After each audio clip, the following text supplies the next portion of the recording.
आज इथं आपण सावंतवाडी राजवाड्यामध्ये प्रेस घेतोय.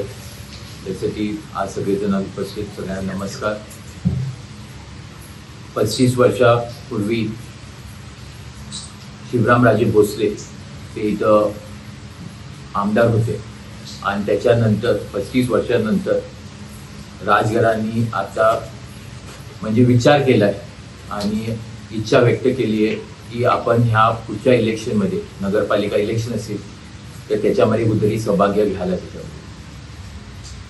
एवढे वर्षापासून राजघरान काम करतोय, सामाजिक क्षेत्रामध्ये असेल, शिक्षण क्षेत्रामध्ये असेल, तर आता परत राजकीय क्षेत्रामध्ये येऊन लोकांची सेवा करण्याचा चान्स मिळत असेल तर आम्हाला वाटतं की तो चान्स राजघरान कुठेतरी घेऊन, आणि आम्हाला इच्छा आहे असं आपण म्हणतो.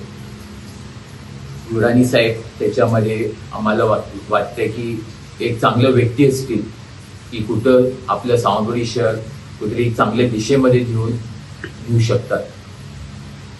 आपले बोलणं चालू आहे, म्हणजे आपले महायुतीचे नेत्यांवर बोलणं चालू आहे आणि या प्रेसच्या माध्यमातून, ह्या मीडियमच्या माध्यमातून आपण सगळ्यांना आवाहन करतो, नुसतं आपले महायुतीचे नेत्यांना नाही पण सगळ्यांना, आपले सगळे सावंतवाडीच्या नागरिकांना, की कुठेतरी आपलं त्याच्यामध्ये मार्गदर्शन असेल, आपलं पाठिंबा असेल तर आम्हाला वाटतं की ते कुठेतरी आपल्याला एक योग्य दिशेमध्ये राजघराला पुढं जायला येईल.